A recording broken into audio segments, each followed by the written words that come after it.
नमस्कार साथियों, स्वागत है आपका अपने YouTube चैनल भाषा निकेतन में। साथियों, हम बात करेंगे वस्तुनिष्ठ हिंदी, जो पुस्तक पुनीत कुमार राय जी की है। साथियों, इस पुस्तक के जो भी तथ्य हैं उन सब पर एक संपूर्ण प्रश्नमाला हम आपसे शुरू किए हैं। साथियों, यह हमारी काव्य शास्त्र की प्रश्नोत्तरी चल रही है, इसका यह छठा भाग है। तो चलिए अगर हम देखते हैं आज का हमारा महत्वपूर्ण प्रश्न क्या है। तो साथियों देखिए, पहला प्रश्न आज का हमारा रहेगा कि किस आचार्य ने श्रृंगार को एकमात्र सार्वभौम रस के रूप में मान्यता प्रदान की है। बताइए, किस आचार्य ने श्रृंगार को एकमात्र सार्वभौम रस के रूप में मान्यता प्रदान की है। तो साथियों इसका उत्तर जो होगा क्या हो जाएगा, बताइए। तो साथियों भोज हो जाएगा। क्या हो जाएगा? भोज। ठीक है। किस आचार्य ने वाङ्मय को 3 भागों वक्रोक्ति, रसोक्ति एवं स्वभावोक्ति में विभक्त कर रसोक्ति को साहित्य का सर्वोत्कृष्ट रस रूप माना है। बताइए, किस आचार्य ने वाङ्मय को 3 भागों वक्रोक्ति, रसोक्ति एवं स्वभावोक्ति में विभक्त कर रसोक्ति को साहित्य का सर्वोत्कृष्ट रूप माना है। तो ये भी उत्तर भोज होगा, भोज ने माना है। अगला देखिए, किस आचार्य ने प्रेयस, शांत, उदात्त और आपका उद्धृत, ठीक है, प्रेयस, शांत, उदात्त और उद्धृत नामक 4 नवीन रसों की उद्भावना कर रसों की संख्या 12 कर दी है। बताइए किसने कर दी है। तो साथियों उत्तर है आपका भोज। क्या हो जाएगा? उत्तर भोज ही रहेगा। अगला देखिए, भोज ने 12 रसों का विवेचन किया, जिसमें 4 नवीन कौन से हैं। भोज के 12 रसों में 4 नवीन रस कौन कौन से हैं वो बताइए। देखिए, नवीन है प्रेयस और शांत और उदात्त है, उदात्त और आपका उद्भावना। ये रस आपके इनके किस में हैं? नए रसों में हैं, नवीन रसों में हैं। ठीक है। अगला देखते हैं, उन्होंने शांत रस के पूर्व स्वीकृति स्थायी भाव सम को धृति का ही एक रूप माना है। भोज ने रस का मूल किसे माना है? तो भोज ने रस का मूल माना है अहंकार को। किसको? अहंकार को। अगला देखें, आचार्य के अनुसार अहंकार ही विभाव तथा भावों के द्वारा आनंद के रूप में परिणत होकर रसत्व ग्रहण करता है और वह अहंकार अन्य कुछ नहीं श्रृंगार ही है। किस आचार्य के अनुसार? बताइए। तो साथियों यह भोज के अनुसार है, भोज के अनुसार। चलिए और देखते हैं प्रश्न। रस से ही भावों की उत्पत्ति होती है, इस मत की स्थापना किस आचार्य ने की कि रस से ही भावों की उत्पत्ति होती है? तो साथियों भोज। किसने? भोज ने। अगला देखिए, किस आचार्य ने स्थायी तथा व्यभिचारी भावों के पारस्परिक भेद को अमान्य सिद्ध कर यह घोषित किया कि सामान्यतः सभी भाव स्थायी भाव या व्यभिचारी भाव हो सकते हैं। बताइए किसने? तो साथियों आचार्य भोज ने ही। और देखिए, किस आचार्य ने रस को काव्य का सकल प्रयोजन मौलिभूत स्वीकार कर उसे ध्वनि के एक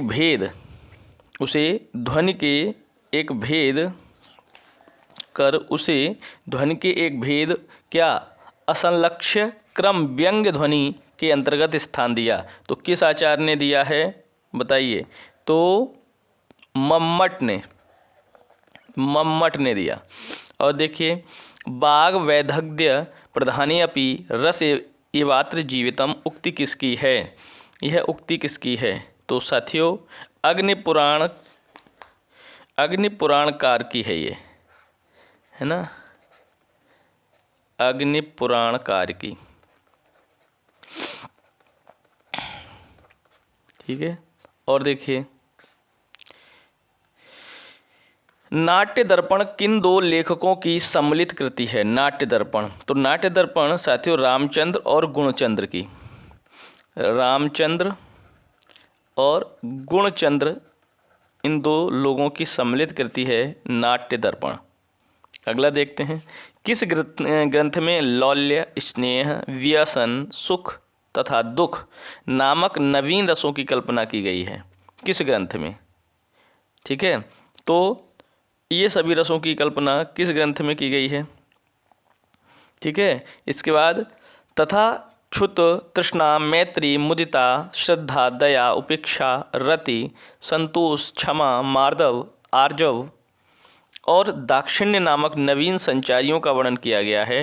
तो ऐसा किस ग्रंथ में किया गया है? तो साथियों जो रामचंद्र और गुणचंद्र कृत कौन सा है? नाट्य दर्पण है, उसमें ऐसा किया गया है, नाट्य दर्पण, नाट्य दर्पण। ठीक है, वाक्य रसात्मकम काव्यम कथन किसका है? तो यह किसका है साथियों? विश्वनाथ का। किसका है? विश्वनाथ का है। किस आचार्य के अनुसार जब मन में तमोगुण, रजोगुण दब जाते हैं और सत्वगुण का उद्रेक और प्राबल्य होता है तभी रस की अनुभूति होती है? ठीक है, बताइए यह किसका मानना है? तो साथियों विश्वनाथ का ही मानना है, आचार्य विश्वनाथ। ठीक है, चलिए देख लेते हैं अगला प्रश्न हमारा। अगला प्रश्न है, किस आचार्य ने रस का मूल चमत्कार को मानकर अद्भुत रस का प्राधान्य माना है? तो आचार्य विश्वनाथ ने ही अद्भुत रस का प्राधान्य माना है। वत्सल नामक स्वतंत्र रस का वर्णन किस आचार्य ने किया है? वत्सल नामक स्वतंत्र रस का मतलब वर्णन किस आचार्य ने किया है? वत्सल, तो विश्वनाथ ने। ठीक है, भाव प्रकाशन ग्रंथ किसका है? भाव प्रकाशन, तो शारदा तनय का। किसका है? शारदा तनय, शारदा तनय का है क्या? भाव प्रकाशन। ठीक है, रसमंजरी तथा रस तरंगिणी नामक दो रस शास्त्रीय ग्रंथों के रचयिता कौन हैं? रसमंजरी और रस तरंगिणी नामक दो शास्त्रीय ग्रंथों के रचयिता कौन हैं? तो साथियों भानुदत्त, भानुदत्त। ठीक है, अगला देखिए, माया रस नामक एक नवीन रस, जृंभा नामक नवीन सात्विक भाव, छल नामक नवीन संचारी भाव का वर्णन किसने किया है? माया रस नामक एक नवीन रस है, जृंभा नामक एक नवीन सात्विक भाव है और छल नामक एक संचारी भाव का वर्णन किसने किया है? तो साथियों भानुदत्त ने ही किया, आचार्य भानुदत्त। ठीक है, चलिए अगला प्रश्न है, भक्ति रसामृत सिंधु एवं उज्ज्वल नीलमणि नामक ग्रंथों के रचयिता कौन है? भक्ति रसामृत सिंधु और उज्ज्वल नीलमणि ग्रंथ के रचयिता कौन हैं? तो साथियों रूप गोस्वामी, रूप गोस्वामी जी हैं, रूप गोस्वामी। ठीक है, किस आचार्य ने एकमात्र मधुर या उज्ज्वल रस की रसनीयता सिद्ध कर भक्ति रस को सर्वोत्कृष्ट रस माना है? बताइए, भक्ति रस को सर्वोत्कृष्ट रस माना है, बताइए किसने माना है? तो रूप गोस्वामी ने ही माना है, रूप गोस्वामी, रूप गोस्वामी। ठीक है, किस आचार्य ने 5 प्रकार की भक्ति के आधार पर 5 प्रकार के रसों की कल्पना की और उन्हें शांत दास्य माने प्रीति, सख्य, प्रेयस, वात्सल्य एवं माधुर्य कहा? बताइए किस आचार्य ने 5 प्रकार की भक्ति के आधार पर 5 प्रकार की रसों की कल्पना की और उन्हें शांत दास्य, सख्य, प्रेयस, वात्सल्य, माधुर्य कहा? बताइए। तो साथियों क्या उत्तर हो जाए इसका? रूप गोस्वामी, रूप गोस्वामी ने ही, रूप गोस्वामी। अगला देखते हैं, किस आचार्य के अनुसार अंतःकरण की वृत्ति का आनंदमय हो जाना चैतन्य के आवरण का निरावृत हो ना ही रस है। किस आचार्य के अनुसार बताइए? अंतःकरण की वृत्ति का आनंदमय हो जाना या चैतन्य के आवरण का निरावृत हो जाना ही रस है, यह किसने कहा है? तो पंडित राज जगन्नाथ। किसने कहा है? पंडित, ठीक है, राज जगन्नाथ, पंडित राज जगन्नाथ। चलिए अगला प्रश्न है, रसो वै सहारन रसम होवायम लब्धवननंदी भवति।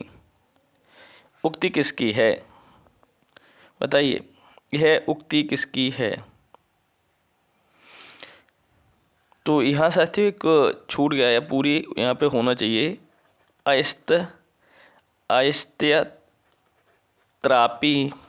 अयस्त्यापि रसो वै सहारसम, ठीक है, होवायम लब्धवा नंदी भवति, ये होना चाहिए। तो यह उक्ति किसकी है? तो यह है पंडित राज जगन्नाथ की, पंडित राज जगन्नाथ की ही उक्ति है, ठीक है। आचार्य शुक्ल ने काव्य की आत्मा किसे माना है? आचार्य शुक्ल ने काव्य की आत्मा रस को माना है, रस को। लोक हृदय में लीन होने की दशा का नाम रस दशा है, कथन किसका है? बताइए, लोक हृदय में लीन होने की दशा का नाम रस दशा है, यह कथन आचार्य रामचंद्र शुक्ल का है। और देखें, जिस प्रकार आत्मा की मुक्तावस्था ज्ञान तथा दशा कहलाती है, उसी प्रकार हृदय की मुक्तावस्था रस दशा कहलाती है, यह कथन किसका है? यह कथन किसका है? रस दशा कहलाती है, यह कथन किसका है? तो साथियों, यह कथन आचार्य शुक्ल का ही है, आचार्य शुक्ल का ही है।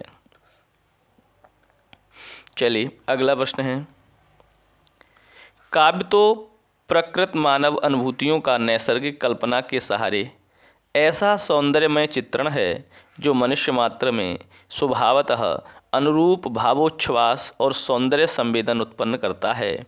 इसी सौंदर्य संवेदन को भारतीय पारिभाषिक शब्दावली में रस कहते हैं। कथन किसका है? कथन किसका है? यह कथन किसका है? तो साथियों, नंद दुलारे वाजपेयी, नंद दुलारे वाजपेयी का कथन है, नंद दुलारे वाजपेयी। अगला देखें, साहित्य का चरम मान रस ही है, साहित्य का चरम मान रस ही है, कथन किसका है? तो डॉक्टर नगेंद्र का है, नगेंद्र, डॉक्टर नगेंद्र। अगला देखें, आधुनिक काल में रस विवेचन संबंधी प्रमुख ग्रंथ, आधुनिक काल में रस विवेचन संबंधी प्रमुख ग्रंथ, तो ये हैं रचनाकार, उनके ग्रंथ देखिए। कन्हैयालाल पोद्दार का कौन सा है? रस मंजरी, रस मंजरी। बाबू गुलाब राय का कौन सा है? नवरस, नवरस। पंडित रामदहिन मिश्र का कौन सा है? काव्य दर्पण, काव्य दर्पण। और डॉक्टर राममूर्ति त्रिपाठी का रस विमर्श, रस विमर्श। रामचंद्र शुक्ल का रस मीमांसा, रस मीमांसा। नगेंद्र का रस सिद्धांत, रस सिद्धांत, ठीक है। ये भरत मुनि का रस सूत्र है, क्या है? विभावानुभाव, विभावानुभाव, व्यभिचारी, व्यभिचारी, संयोगादरस, संयोगादरस, संयोगादरस, निष्पत्ति, निष्पत्ति। यह भरत मुनि का क्या है? रस सूत्र है, क्या है? रस सूत्र। अब देखिए, रस सूत्र के व्याख्याता आचार्य, रस सूत्र के व्याख्याता आचार्य भट्ट लोलट, इनका सिद्धांत है सिद्धांत की बात करते हैं तो इनका सिद्धांत है उत्पत्तिवाद। भट्ट-लोलट का है उत्पत्तिवाद, जिसको आरोपवाद भी कहा जाता है, आरोपवाद। शंकुक का कौन सा है? अनुमतिवाद, अनुमतिवाद। भट्टनायक का भुक्तिवाद, भुक्तिवाद, जिसको भोगवाद भी कहते हैं।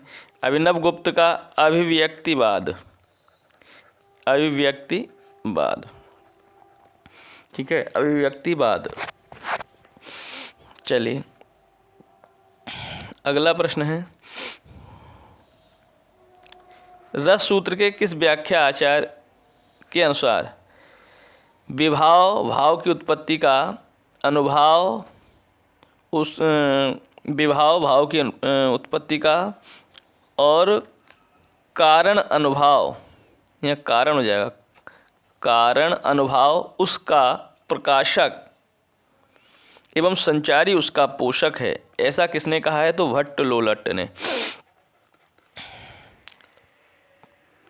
भट्ट-लोलट ने, भट्ट-लोलट ने रस की अवस्थिति किस में मानी है? तो रस की अवस्थिति उन्होंने अनुकार्य में मानी है, अनुकार्य, अनुकार्य में।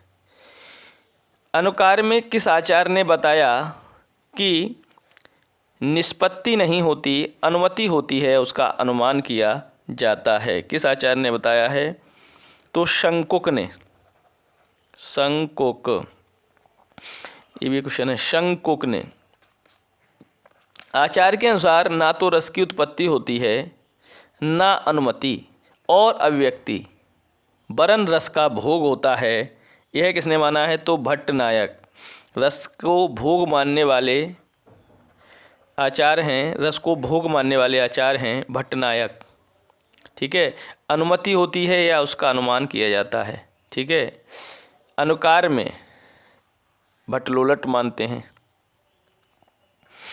चलिए अगला प्रश्न है, किस आचार्य ने रस सूत्र की व्याख्या के संदर्भ में काव्य को 3 शक्तियों कल्पना की, अविदा और भावकत्व एवं भोजकत्व मानी है?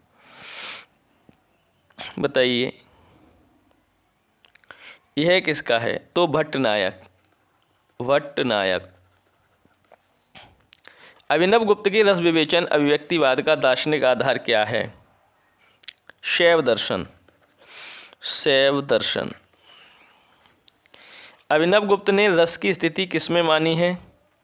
तो सामाजिक या सहृदय के चित्त में, सामाजिक या सहृदय के चित्त में। और देखिए, सामाजिक या सहृदय के, सामाजिक या सहृदय के चित्त में मानी है। ठीक है, ये प्रश्न नहीं है। अगला प्रश्न है आपका, यहाँ से देखिए, अभिनवगुप्त रस को मानते हैं, कैसा मानते हैं? व्यंग्य मानते हैं, व्यंग्य, व्यंग्य मानते हैं। ठीक है, प्रश्न यहाँ से है, अभिनवगुप्त भारतीय काव्यशास्त्र में साधारणीकरण की कल्पना सर्वप्रथम किसने की? भारतीय काव्यशास्त्र में साधारणीकरण की कल्पना सर्वप्रथम भट्टनायक ने की है। भट्टनायक, किसने की है? भट्टनायक। अगला देखिए, किस आचार्य के अनुसार विभाव, अनुभाव और स्थायी भाव सभी का साधारणीकरण होता है? तो अभिनवगुप्त, अभिनवगुप्त। किस आचार्य के मतानुसार व्यंजना के विभावन व्यापार के द्वारा साधारणीकरण होता है? तो पंडित राज जगन्नाथ। किस आचार्य ने दोष दर्शन के आधार पर साधारणीकरण की प्रक्रिया का समाधान प्रस्तुत किया है? तो आचार्य रामचंद्र शुक्ल ने। नहीं, किस आचार्य ने दोष दर्शन के आधार पर साधारणीकरण की प्रक्रिया का समाधान प्रस्तुत किया है तो